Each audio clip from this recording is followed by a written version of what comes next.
Assalamualaikum warahmatullahi wabarakatuh. Alhamdulillahirabbil alamin hamdan katsiran thayyiban mubarakan fihi kama yuhibbu rabbuna wa yarda. Asyhadu an la ilaha illallah wahdahu la syarikalah wa asyhadu anna Muhammadan abduhu wa rasuluh la nabiyya ba'dah. Allahumma salli wa sallim wa barik ala nabiyyina wa rasulina Muhammadin wa ala alihi wa ashabihi wa man tabi'ahu bi ihsanin ila yaumiddin wa ba'du. Semoga ibu bapak semua dalam keadaan sehat, tambah berkah, makin sukses dan bahagia. Kita lanjutkan bagian kedua dari pembahasan cara beragama menurut Gordon Allport, yaitu ada yang beragama secara ekstrinsik, yang kedua beragama secara intrinsik. Ekstrinsik itu beragama secara kulitnya, beragama untuk memenuhi motif-motif sosial. Agama digunakan untuk diterima di masyarakat sebagai anggota masyarakat yang baik, memenuhi keinginan masyarakat.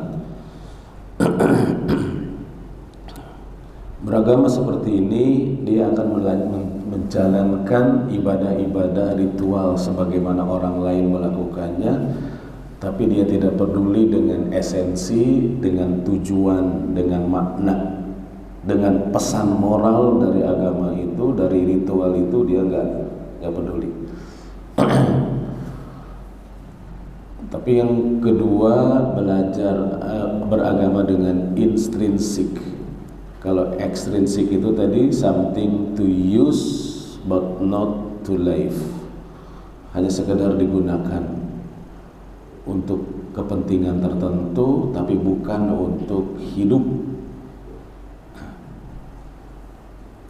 Termasuk beragama seperti ini yang meminta kepada ustadz zikir tertentu supaya rizkinya lancar, supaya bisnisnya lancar. Agama itu dipergunakan untuk mencari duit, korban sepeda supaya dapat motor, dapat korban motor supaya dapat mobil. Something to use but not to live, itu yang begitu. Membaca ayat kursi 2000 kali, membaca sholawat 10.000 kali supaya dapat pas zero. Itu kan bukan beragama, bukan intrinsik, itu beragama ekstrinsik. Itu yang begitu, ada istilah lainnya sebetulnya. Beragama dengan memperlakukan ayat sebagai magis, itu justru beragama secara primitif gitu. Membaca kalimat-kalimat tertentu supaya mendapatkan keajaiban dari ayat itu. Itu memperlakukan ayat Quran sebagai magis.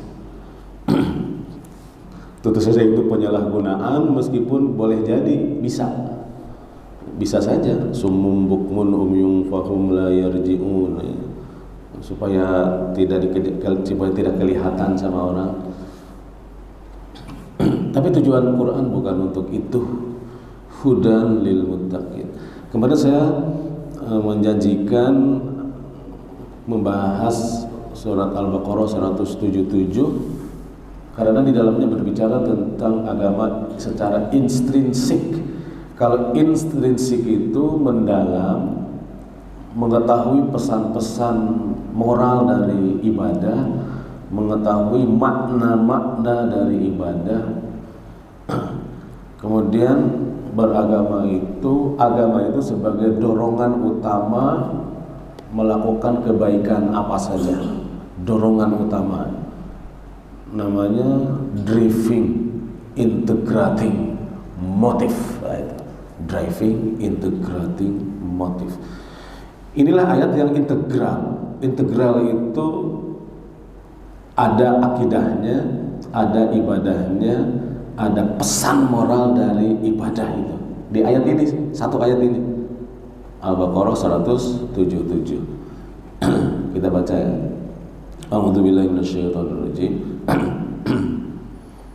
Laisal birra an tuwallu wujuhakum qibalal masyriqi wal maghrib walakinnal birra man amana billahi wal yawmil akhir wal malaikati wal kitabi wan nabiyyin wa atal mala ala hubbihi dhawil qurba wal yatama wal masakin wa ibnas sabil was-sa'ilina wa fir riqab wa aqamas salata wa ataz zakata wal mufuna bi ahdihim idza ahadu was-sabirina fil ba'sa'i wad-dharra'i wa hinal ba's ulaika alladziina shadaqu wa ulaika humul muttaqun. Asbabun nuzul ayat ini adalah ketika Rasulullah sampai ke Madinah.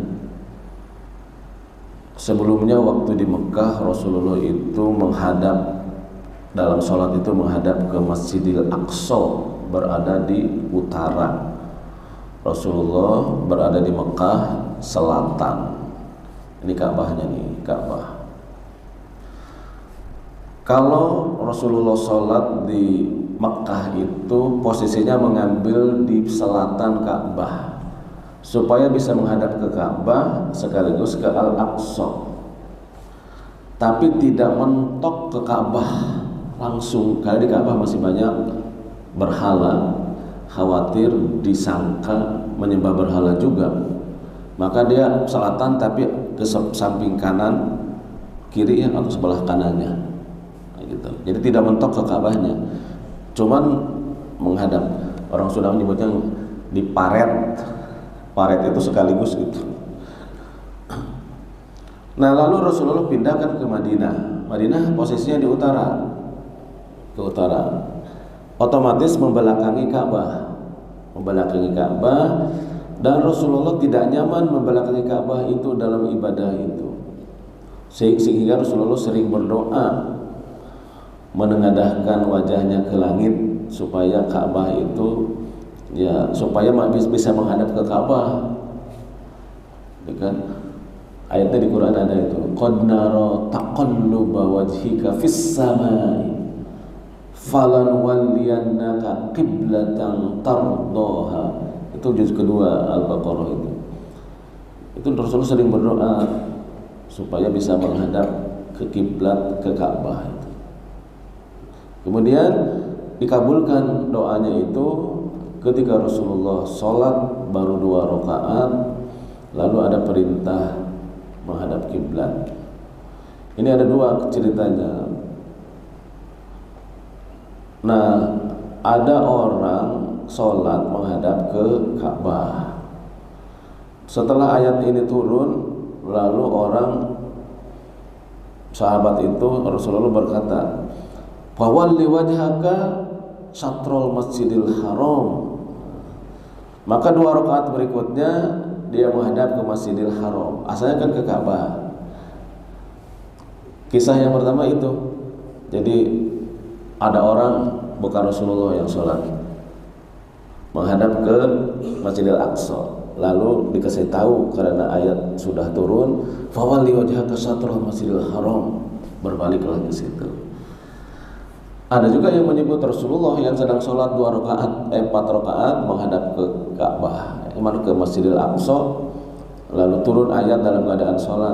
Nah, itu yang rada sulit itu menerima yang itu.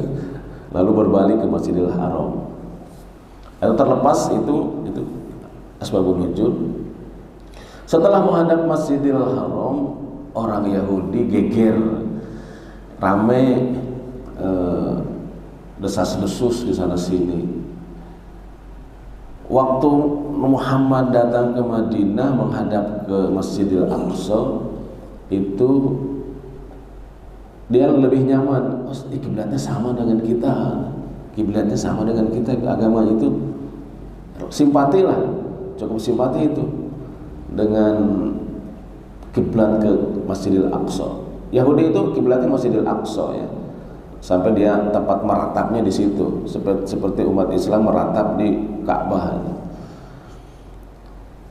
Orang luar Islam boleh jadi menganggap Ka'bah itu tembok ratap juga, karena tempat banyak orang meratap di situ persis seperti orang Yahudi meratap kan, kayak gitu. Makanya kita nggak boleh menghina cara-cara ibadah agama orang itu. Tuhan agama orang itu nggak boleh menghina itu. Itu Quran langsung yang ngomong nggak boleh menghina Tuhan orang itu. Wala tasubbul ladzina, kalimatnya kayak gitu. Karena orang akan dengan leluasa menghina agama kita, melecehkan agama kita. Ujung-ujungnya kan perang juga jadinya. Jadi Quran langsung yang melarang menghina agama orang itu. Karena orang bisa mudah menghina agama kita. Tadi itu, orang bisa menganggap Ka'bah itu tembok ratap karena disamakan dengan masjid dengan di Al-Aqsa. Tuh Islam juga punya tembok ratap katanya. Lihat orang Islamnya.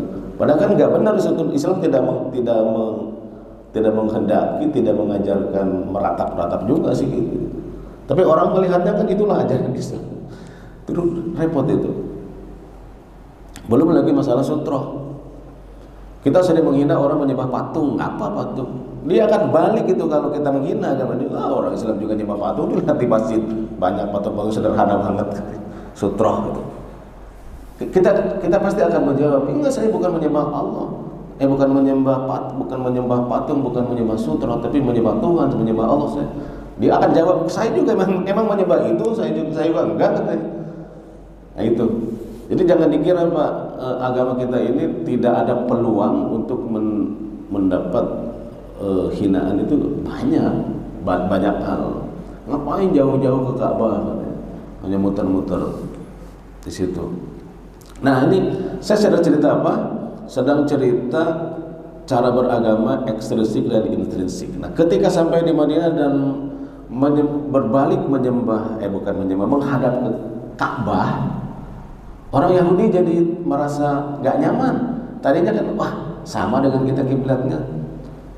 Sekarang kok agama kagak serius. Kemarin tahu, sekarang tempe, bahasa sekarang kayak gitu. Kemarin menyembah ke Masjidil Aqsa, sekarang menyembah ke Masjidil Haram. Lalu turun ayat ini. Laisal birra an tuwallu wujuhakum qibalal masyriq wal maghrib. Itu kan persis jawaban terhadap komplain orang Yahudi itu. Dan ayat ini turun pas Allah sebenarnya ingin menjelaskan kepada manusia itu kebajikan, ketakwaan itu bukan semata-mata madep ngetan, madep ngulon.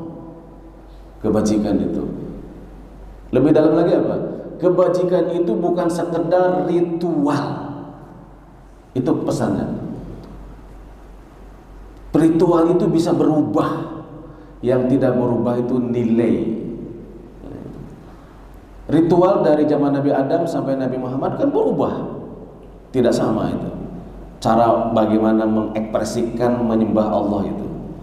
Tapi keyakinan bahwa Allah Esa kan tidak berubah. Bahwa memberi itu adalah kebajikan tidak berubah. Nah, itu sholat Nabi Musa, sholat Nabi Isa, sholat Nabi Ibrahim dengan Nabi Muhammad beda cara-caranya itu. Itu ritual kan bisa aja berubah.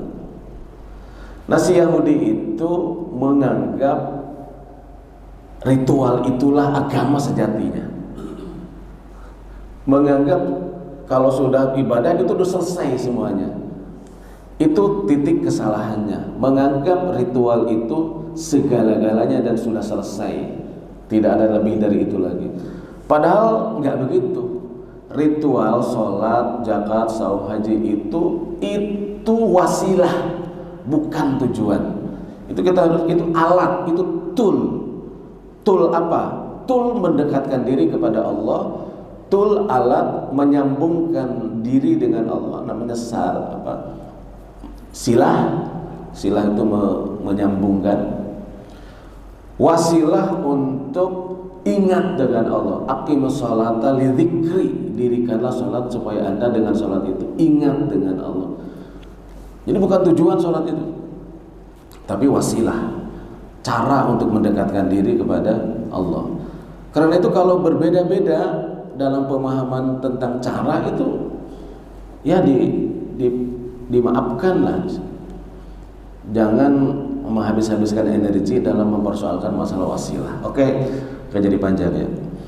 Jadi kebajikan itu bukan sekedar madhab metan, madhab ulun. Kebajikan itu bukan sekedar ibadah ritual, tapi walakinnal birra. Nah, lalu disebutkan oleh Allah itu, kebajikan itu adalah man amana billahi wal yaumil akhir wal malaikat wal kitab wan nabiyyin. Satu, kebajikan itu adalah dasarnya yakin iman kepada Allah. Itu drive yang mendorong orang melakukan tindakan baik itu iman. Itu dorongan, itu istilah orang psikologi aja, drive. Mesin yang membawa Bapak melangkah kaki ke sini itu iman. Mesin yang membuat Bapak bertahan di sini untuk mendengarkan taklim itu juga iman. Iman kepada enam rukun iman ya.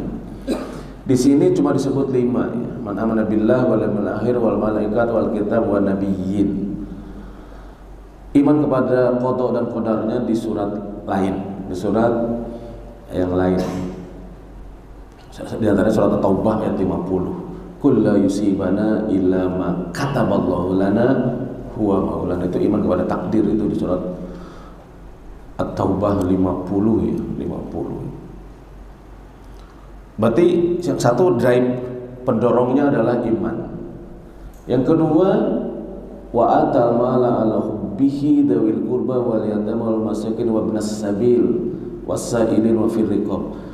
Yang kedua, berkorban harta, memberikan harta yang kamu sukai. Maksudnya yang bagus itu memberikan harta yang kita sendiri masih suka. Kalau kita sendiri sudah tidak suka diberikan, meskipun ada manfaatnya sih sedikit, tapi nilainya rendah. Kita sendiri sudah tidak suka, dan itu ada ayatnya Pak. Omongan ini yang barusan itu ada ayat, tapi tidak saya baca lah. Surat Al-Baqarah. Wala tayammamul khabisa ya. Minhu tunfikuna walastum biakhidhihi. Itu kamu sendiri tidak mau mengambilnya kecuali dengan memicingkan mata.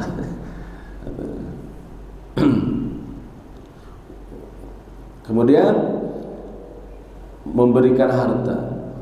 Kok langsung dari iman ke harta di sini ya? Dari iman ke harta. Karena sesuatu yang paling berat yang melekat kepada jiwa seseorang itu adalah kepemilikan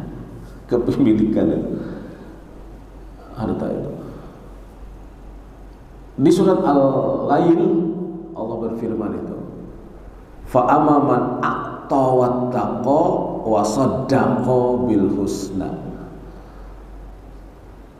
Orang yang bertakwa itu adapun orang yang memberikan hartanya dan bertakwa, wasaddaqa bil husna, diiringi dengan meyakini adanya pahala terbaik, meyakini adanya akhirat. Atau wattaqa saddaqa bil husna. Memberi harta dan bertakwa itu dihubungkan dengan yakin kepada hari akhir. Itu terus. Maka sedekah itu maknanya, sedekah itu artinya bukan memberi Bapak-bapak. Sedekah itu artinya membenarkan. Memberi sesuatu kepada orang itu adalah tindakan membenarkan adanya hari akhir. Makanya orang kikir itu gak ada keyakinannya kepada hari akhir itu. Gak ada. Hanya orang yang punya keyakinan kepada hari akhirlah yang mampu memberikan hartanya. Itu sebaliknya ayat selanjutnya itu, wa amma man bakhila wastagna. Adapun orang yang kikir dan merasa cukup, itu langsung di satu napas dengan wa kadzdzaba bil husna, mendustakan hari akhir. Jadi orang memberikan harta itu sangat berhubungan dengan yakin kepada hari akhir. Makanya memberi sesuatu itu disebut sodakoh. Sodakoh itu membenarkan adanya hari akhir. Benar-benar identik itu Pak. Sampai namanya sodakoh itu memberi harta itu. Karena hanya yang beriman pada hari akhir lah yang. Makanya setelah iman langsung sodakoh itu. Wa atal mala ala hubbihi dzawil qurba wal yatama wal masakin wa ibnis sabil wasa'il wa bakir qab. Jadi sosial, ibadah sosial, keimanan, ibadah sosial. Yang kedua baru wa aqamas shalah wa ataz zakah. Ritual, mendirikan salat, menunaikan zakat. 3 ya, ritual. Wal mufuna bi ahdihim, masih sosial, menunaikan janji idza ahadu, apabila dia berjanji. Sosial tuh. Oke, masih sosial ya. Apa berikutnya? Was-sabirina fil ba'sa wad-dharra wa hinal ba's. Sabar dalam keadaan lapang dan sempit. Ini spiritual. Ini yang saya maksud beragama secara intrinsik itu integral antara keyakinan, keimanan atau ideologi. Kemudian ideologi keimanan itu dibuktikan dengan kesediaan mengorbankan hartanya, sebahagian hartanya.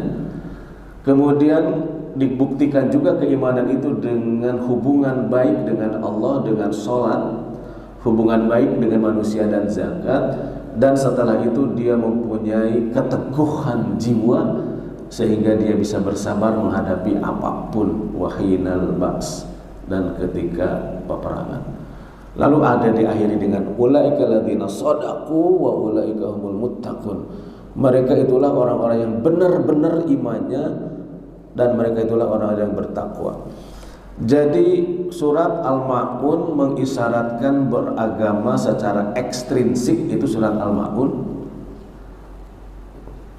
Beragama, sholat, tapi mengabaikan fakir miskin misalnya. Itu agama ekstrinsik, cara beragama secara ekstrinsik. Surat Al-Baqarah 177 sedang bercerita tentang beragama secara intrinsik, yaitu integral antara keimanan, berkorban harta, berkorban jiwa dengan ibadah ritual, kemudian mempunyai keteguhan jiwa spiritual. Mudah-mudahan kita bisa mengamalkan surat Al-Baqarah 177. Mudah-mudahan keberagaman kita terus maju dari ekstrinsik menuju intrinsik, dari kulit menuju isi. Subhanakallahumma bihamdi asyhadu an la ilaha illa anta astaghfiruka wa atubu ilaik. Wassalamualaikum warahmatullahi wabarakatuh.